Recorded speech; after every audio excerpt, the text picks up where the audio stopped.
कोन छौरा संगे छौरी जाई छही कोना गए जाई छही कोना गए। म्यूजिक डायरेक्टर डीजे नीतीश राज मंगुरा नवादा। कोन छौरा संगे छौरी जाई छही कोना गए कोन छौरा संगे छौरी जाई छही कोना गए झूलल जाय छो तोहर दुनु फुलौना गए। कोन छौरा संगे छौरी जाई छही कोना गए झूलल जाय छो तोहर दुनु फुलौना गए। डीजे नीतीश राज जाई छही कोना गए जाई छही कोना गए मंगुरा नवादा। झूलल जाय छो तोहर दुनु फुलौना गए।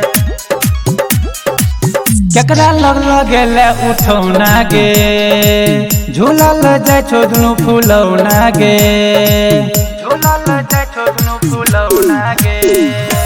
केकरा लग गेले उठौना गे फूलल जाय छो दुनु फुलौना गे। अखने से छौरी बाटे छ खिलौना गे बाटे छ खिलौना गे अखने से छौरी बाटे छ खिलौना गे झूलल जाय छो तोहर दुनु फुलौना गे। कोन छौरा संगे छौरी जाई छही कोना गे झूलल जाय छो तोहर दुनु फुलौना गे।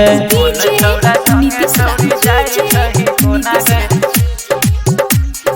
जाई छही कोना गे मंगुरा नवादा। झूलल जाय छो तोहर दुनु फुलौना गे।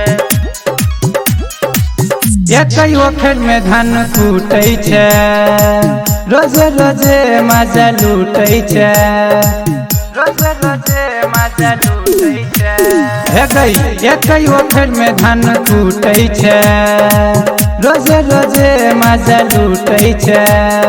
कहो बिरजू बिहारी कोले न तू गौना गे बिहारी कोले न तू गौना गे कहो बिरजू बिहारी कोले न तू गौना गे झूलल जाय छो तोहर दुनु फुलौना गे।